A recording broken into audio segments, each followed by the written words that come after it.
So what happened in July? Well, we kick off the launch of Lyndenwoods, followed by W, Opus and Upper House combo, and then finally the trio of Canberra Crescent residences, Promenade Peak, and RiverGreen. Now, quick summary, was I expecting them to sell anywhere close to what was being done? Absolutely not. And given most of them are in the central core region and they had to more or less compete with one another, and for them to sell like 50, 60, 80% is quite something.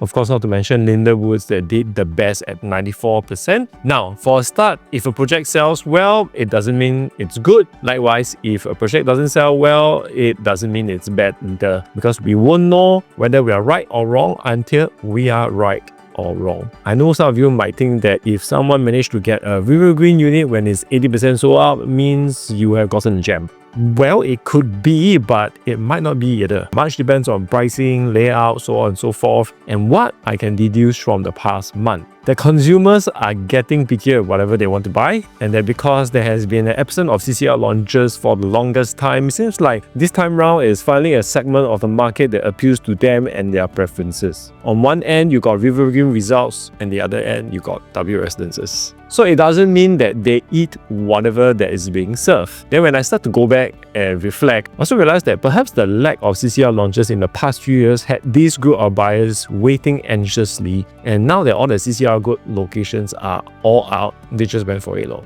For example, Upper House, I had plenty of feedback that many of them actually waited very long for this slot, and it was something they will only consider even though there are other options in the Real Rally that isn't too far away. Hence, in today's episode of Pocket View Insights, I will be doing a post-launch review of whatever that happened in July, every single one of them, what I learned from it, and what is likely going to transpire from here onwards. Because always remember, buying's easy, selling is the challenge.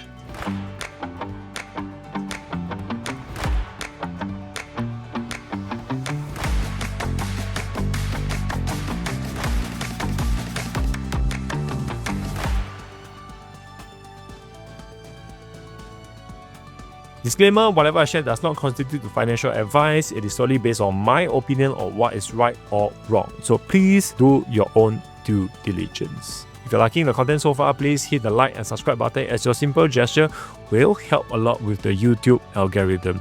If you are interested to find out more about property related matters, please find all the social media handles I am on, or you can just directly reach out to me on WhatsApp. Separately, I have also set up a Telegram group at the start of the year so that we can have a discussion that we as agents are not allowed to do so online, which is to talk shit. So if you are interested to get into a community that talks about everything under the sun about property, please scan the QR code, or for the boomers out there, I have pasted the link in my description. We're going to close the group invitation in probably a month or 2 times, so head over and I will see you there. Now back to the video. So the very first launch that took place in July was Lynden Woods, and if you guys didn't manage to catch my review on Lynden Woods, please see the link or please click on the link. I repeatedly emphasize that Lynden Woods is one of the best looking product this year so far, and that the quality for me is amazing, although the extra large space or size is a bit of concern for me. Now in that video, I also kind of stress test with a price of 2,400 per square foot, starting from when in actual fact it started as low as 2,200 per square foot. That was unexpected. Of course, it was like 2,200 per square foot all the way to 2,700 per square foot. Now the 2-bed, 1 bath started at $1.4 million and all the way to $1.6 million. The 2-bed, 2 bath started from $1.66 million and specifically 1 stack 13. And then the rest started from like 1.74 to 1.75. So from an investment point of view, my first choice for my clients were clearly stack 13. Because the 14th floor is almost like equivalent to a second floor on stack 5 and 12, or even a quieter stack 1 facing. And for what exactly? It is cheaper just because you are closer to the expressway. I mean what, stack 12 and 5, not close to the expressway. Because of that, slightly further than usual setback, my second floor can get me a 14th floor stack 13. Doesn't make sense, man. So the whole row is technically noisy. So from this point of view, the developer's price strategy might not be consistent with the resale market in time to come. Because very simple, when I will rent out a 14th floor unit versus a second floor, almost same facing, just like slightly further behind a bit. Now when I sell, do you think I will command a premium against the second floor? I think almost certain. And will I even come close to getting a high floor 2-bedroom? Unless it's for own use and you have a strong preference, it's 100% not going to happen under my watch if it's purely for investment. Then when you start looking at the 2+ study, it started from like $1.95 million for the highway facing on the lower floors and $2.2 million for the highest floor, same stack. Now the quieter facing started from $2.08 million and went as high as $2.37 million. So in theory, for the 2+ study, it was like in the range of $1.95 million all the way to $2.37 million. Now, understanding that most of the RCR 2+ study hovers typically around $1.9 to $2.1 million, if you want to be absolutely safe, then just gotta stick to this range lor. When you start to go for the extremely high floor with an unblocked view but pay a price that is closer to a 3-bedroom at Lynden Woods and everywhere else there, then I hope it's for your own use because it's definitely a very lavish pick for sure. I mean, for 2+ study to go closer to 2.3 million plus, I don't know, man. Now, next up, the 3-bedroom premium, which in my opinion was the most optimized choice in the entire Lynden Woods. Now, they started their 3-bedroom with no yard and maid's toilet at about $2.35 million, and a slightly larger one with everything like maid's toilet and yard at $2.45 million. Now, this is the sweet spot. Why? Because Lynden Woods sizes for all unit types are generally larger than usual, meaning if you have to put a fairly reasonable per square foot, then the entry level might still be pretty high. Hence, a 1,000 square feet 3-bedroom is just about right, and it shows because it's much closer to the 2+ study pricing than the 4-bedroom price. Now, with some of the 2+ study better facing trades around $2.2 to $2.3 million, while we can get a low floor 3-bedroom at $2.3 to $2.5 million range, that speaks a lot on how safe it is for this unit type. Although, again, the standard of living on the lower floor might not be as great. But hey, yes, I'm commenting from a pure investment point of view because on launch day, I noticed the higher floors of stack 10 being sold out, and I'm guessing they are buyers getting them for own use because this unit type that comes with a yard and washroom has pretty good views on the higher floors. Again, this 1,000 square feet unit type is the sweet spot because the 3+ study at 1,292 square feet is just a tad too big. And for it to be between $3 to $3.2 million, it is easily everywhere else's 4-bedroom. So I have not much comments for that. Next up, 1,604 square feet, 4-bedroom, $3.6 million all the way to $4.1 million. Granted, the space is good in the living room and dining. I love the kitchen, good size master, but the common bedrooms are just okay lor, 9 square meter also. Personally speaking, I thought this unit will have more resistance in moving their units because I was really unsure of the fact how many people with a budget of $4 million would want to be living in a science park that is predominantly a commercial enclave, because with this sort of budget, you can easily head over to those full residential areas to get a 4-bedroom at a price lower than this, or even a 5-bedroom. So for it to sell that many on the day before normal booking day itself, I was pleasantly surprised. And at this point of recording, it's almost all sold out. Then when I kind of asked around colleagues who happen to assist these buyers, almost all of them are buying for own use. I mean, such a large floor plate, you reckon they will all buy for own use But what really caught me by surprise is the way it got sold It's very tight. All in all, Lynden Woods selling 94% is an amazing feat. I get that the walk to MRT and all is near. You have Genio just beside it. The quality is good. I was kind of like projecting a sales figure of between 60 to 70% because I thought there will be plenty of resistance towards the 3+ study and the 4-bedroom unit, but what do I know? Next up, W residences. I didn't pay too much attention to this, so 2 out of 365 units, so says a lot about it. I don't wish to add on. I have repeatedly mentioned many times why properties in the CBD are assets hard to move. Then for W case, you still slap a branded residential sort of tag onto it and sell it like 3,000, 4,000, 5,000 per square foot, then it is what it is I mean, the whole concept is nice, though I have to admit I'm a huge fan of the W brand. Maybe if they do sell some of the units at W Hotel at Sentosa, I might even consider buying one since I go there like so many times a year. Anyway, nothing much to talk about it. Let's move on. Opus and Upper House next. Now, this is literally the first 2 on the blocks as far as CCR properties are concerned. Opus at Robertson versus Upper House at Orchard Boulevard. Truth be told, I don't have much feelings for Opus and the area. I mean, it's just a preference lah. Some more it's like pre-harmonized, 999-year leasehold, semi-low-rise, sells for like 3,200 per square foot onwards. It's like as good as 3,400 to 3,500 per square foot for harmonized. Layouts are also very average, not much views, just plenty of nightlife, eateries and whatever. Hence, I didn't bother too much because other than a long-term hold for this, I think it's really suitable for those who are obsessed with buying freehold or 999. But Upper House is the one I paid extra attention to because I was genuinely very curious to see how the take-up rate would be, because Orchard Boulevard is a very, very upmarket neighborhood. And as per my previous video, which was severely delayed, please check out if you haven't, or rather you missed it. I was unsure of whether the authentic CCL peeps can accept it for its size or not. 2 bedrooms 700 square feet, 3 bedroom 1,000 square feet. These are all very mass market sizes. Only the 4 bedrooms are like much larger, but even the common bedrooms are almost 9 square meter with the, of course, you got additional walkway here and there, which is very tiny for a property of this caliber. Well, of course, the 4 bedrooms started from like $6.9 million and went all the way up to $7.8 million. 9 to 10 units were sold a day before the launch, which was an okay performance. Not as surprising as the 4 bedroom take-up rate at Lynden Woods. Why? Because the 4 bedroom in this neighborhood and at this price tag really has more options for buyers to really ponder over. And for this category of buyer, I believe they are all like still more comfortable with a freehold property, which sounds just about right now. Now, next one is the 3 bedrooms, which was the biggest surprise, that went for between $3.2 to $3.8 million. Now, I remember when I was conversing with my clients casually and he asked me, "Hey Clinton, what's the odds of me getting a unit here?" I'm like, no floor, maybe a little bit difficult, but mid to high floor confirm can get one.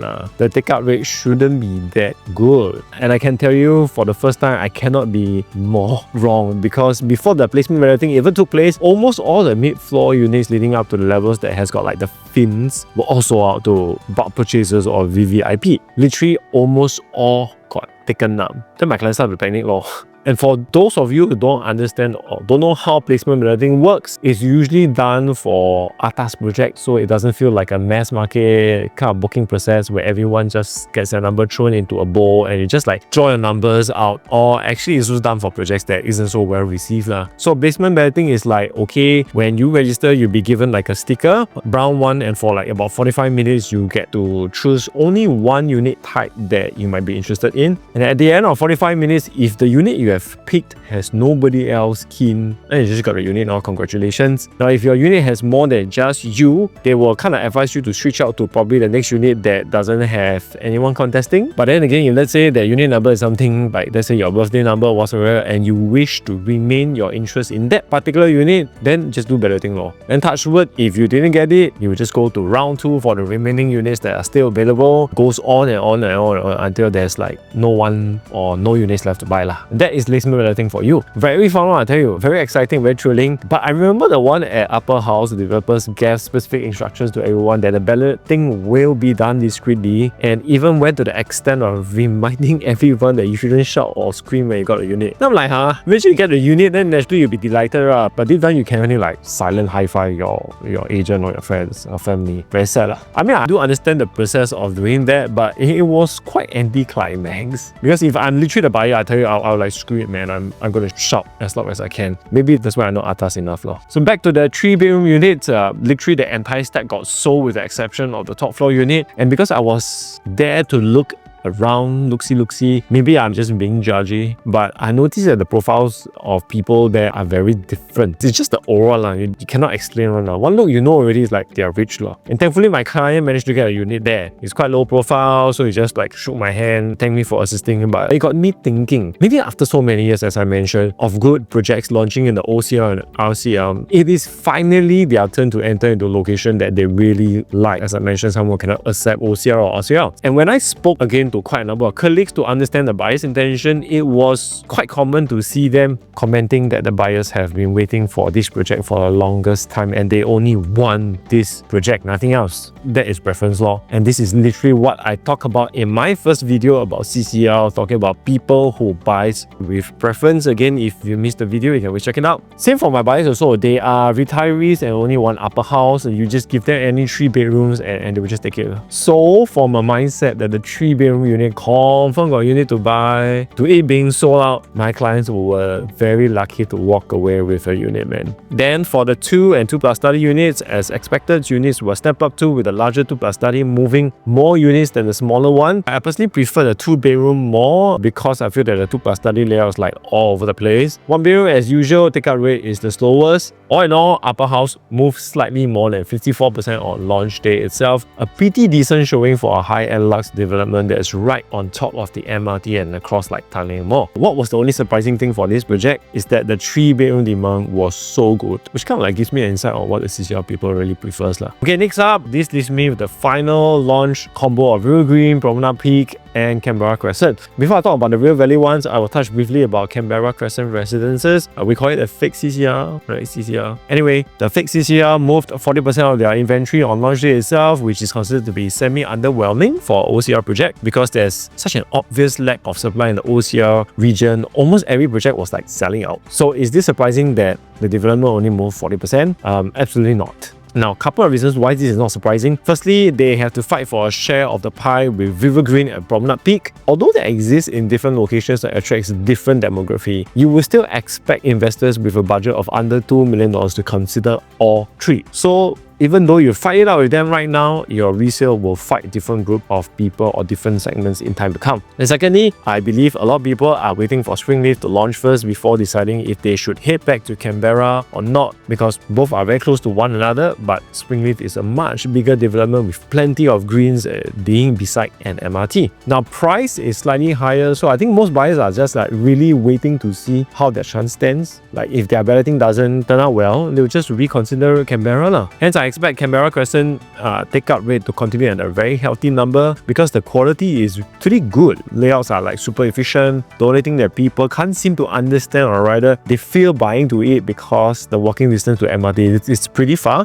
and then you have to contend with plenty of EC owners in time to come. But from an investment point of view, given Canberra Crescent take-up rate is only 40% and loses out to RiverGreen and Promenade Peak, does it mean it makes a much worse off investment? Not one bit lah. Just that River Valley is still a location that plenty of locals will want to move into, so naturally it's easier to choose this location over the likes of one in the north. Now, if I were to use a 3-bedroom at Water Gardens at Canberra as an example versus like a OL Hill Residences 2-bedroom performance as a comparison, and mind you, both bought about the same time, you understand what I'm saying now? Don't underestimate, because I would rather buy a 3-bedroom elsewhere anytime over a 2-bedroom for investment in the CCR area. Anyway, I'm showing off topic too much. So anyway, to the final launches, or 2 launches for July, the Promenade Peak and River Valley. And I can tell you I haven't seen so many split opinions before. Some checked out RiverGreen or Promenade Peak but hated Promenade Peak. It's just like very polarizing. From the start, my projection was RiverGreen was already gonna sell much better. Not because it's better in any shape or form. It's just because the entry level, not the per square foot, is very attractive due to its smaller size units. Again, will I ever want to live in a unit like RiverGreen? Nope, but they're just me. Am I the minority or am I the majority? Only time will tell. But nothing is going to deny the fact that the absolute price tag was attractive, and attractive it is that it's probably like the second largest bulk purchase I've seen after EOK and Muragato. If I can recall, it's like somewhere around 50 to 60 multiple purchase groups. EOK was still number 1 at 100 plus. Then you also add in the VIP purchases and agent purchases. Almost close to 20-30% of units were sold even before balloting day itself. Now the 4 and 2+ study units in particular had all the low floor units taken up, feel like level 16 and 17. Very crazy one, which means that if I'm number 1 in the queue and if I wanted to go for either of these units, it essentially feels like a ballot number of like 100 to 200 lah. Personally speaking, for RiverGreen, the 2 units that I think makes most sense are the 2+ study and the 4-bedroom. Fundamentally, they have only 1 stack each in the development, so competition from within is like very limited already. Secondly, for almost every single neighboring comparison, both of these unit type trades at a much lower price. Now imagine lower price plus MRT at doorstep, that's definitely a safe pick lah. No, but if your price starts to trend upwards to being normal, like for the higher floor units, then the advantage is no longer present, and very often the buyers of such units are usually buying it for own use lah. So when that happens, no right, no wrong. You just got to look at your preferences and what you really want out of it lah. RiverGreen price tag essentially puts it close to the RCR price tag in today's market. where 2 bedrooms are between $1.8 to $2 million, 2 plus study is like $2 to $2.2 million. Heck, even Lyndenwoods 2 plus study is also between $2 to $2.2 million. Would I have gone for RLG, RiverGreen, or Lyndenwoods? Of course, RiverGreen anytime. I mean, it's River Valley, one of the 2 locations in Singapore apart from East Coast that everyone wants to be in but are usually priced out. But something worthy to point out for RiverGreen is that they loaded the premium on the Yong An Park facing, which is like stack 6 and 7 for the 2 bedrooms, which means that the stack 11 and 12 can easily be $150,000 cheaper just because the units are like facing the west. Now, the biggest question will still always be, will this premium be consistent when it hits the resale market in the future? Let's say, for example, a 6th floor Yong An Park facing versus a 20th floor facing the west, which will sell or rent easier? Ultimately, again, the entry level is really the selling point, and by the looks of it, even though the size is really small, but it was an efficient layout. Now, the 2 bedrooms started as low as $1.66 million, man. I mean, that's really cheap. Which brings me to the direct competitor Promenade Peak, the one I wouldn't mind staying if I had to look at this too, because I prefer to be closer to them more. And everything about Promenade Peak is, to me, a little bit more refined. Beauty lies in the eye of the beholder. Even the show flat shows, I mean, okay the layouts are a bit unconventional. Some may say it's unusual. Like, I think the 2 plus study is really that case, or even like the 3 bedroom premium gun layout. Now, there's really nothing much to comment about the Promenade Suites collection that is located above level 44th floor. I think the layout are clean, pretty sizable too, what you will come to expect on a proper CCR property, but like the type of unit at this price also measures up to it. The 4 bedrooms started from like $4.5 million upwards, and the 5 bedrooms are like $6.2 million onwards. At this height, you might have also cleared everything that is in it and around the neighborhood, so your price tag rightfully justify this. Now, is it cheap? No, it's far from cheap, but the scarcity of such unit might be a selling point in the future. Will I invest in it? No. But will I stay in it? Probably. So just, again, understand what's your priority, and then you're set. Now, the lower floors of the Promenade Peak collection, 2 bedrooms and 3 bedrooms, are actually also decently priced. They all cost slightly more than RiverGreen due to its size, but they are still generally in the safe range. However, just to bring out one example for discussion, the 3 bedroom stack 12 versus the 3 bedroom stack 2. Now, stack 12 faces the west, while stack 2 faces the north. One starts from $2.78 million, while the other goes from $2.93 million, a 150k cap. Of course, their size is also a bit different. And if you're to look at the most expensive 3 bedroom, that's going to be around $3.34 million for like 40 odd stories. So I ask you this question as an investor purely for investment. Low floor, $2.8 million versus a high floor of $3.34 million, approximately 550k. Which one would you pick? Which one do you think will likely make more money? Always remember, the higher floor ones will always sell faster, and people always check out the high floor first. Now, it doesn't mean selling fast means you make more money. Making more money is a separate thing altogether. Now, these two isn't exclusive to one another. It is often different from one another unless the premium isn't that great because it's always easier to buy the higher floors, but given the premium is so big, you being ahead of everyone else in Promenade Peak just kind of like puts me in a very, very uncomfortable position. Now, Promenade Peak eventually sold close to 55%, and for a collective sale figure of that and RiverGreen 80%, given they are both vying for the same pie and on the back of launches in Opus and Upper House, the results are definitely impressive. I mean, where are all the buyers coming from? In conclusion, the month of July was mad crazy. My guess is that everyone is like trying to push their products out before the Hungry Ghost Festival, and the showing in the CCR region has been very, very encouraging. Of course, not including W residents, of course. I'm really impressed by it. If at the start you asked me to make a prediction, I would have like probably guessed about 60-70% of what's being done. And don't forget, you still have 3 more plots coming out in the River Valley area. This is like only the start of the CCR focus, and what a start it has been. Unfortunately, Canberra Crescent got caught up in this massive launch of CCR projects. I actually also don't expect it to fare badly either moving forward. Once again, for pure investment, I might not even consider the Central Core region properties, but please be clear that not everyone buys something for pure investment without investing emotions. This is one example of something suitable for one who has preferences. Now the CCR market will then take a short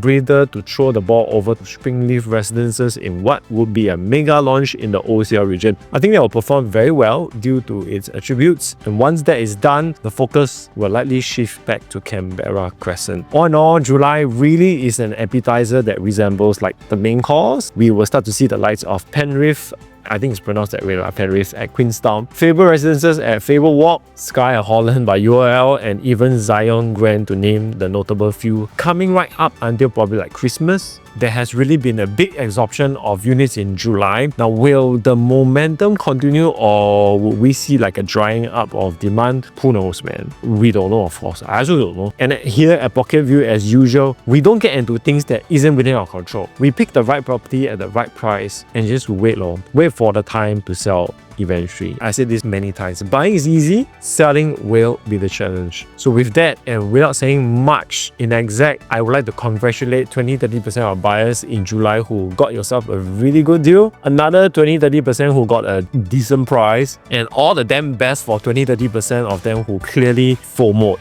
because it is overdrive mode till 2026.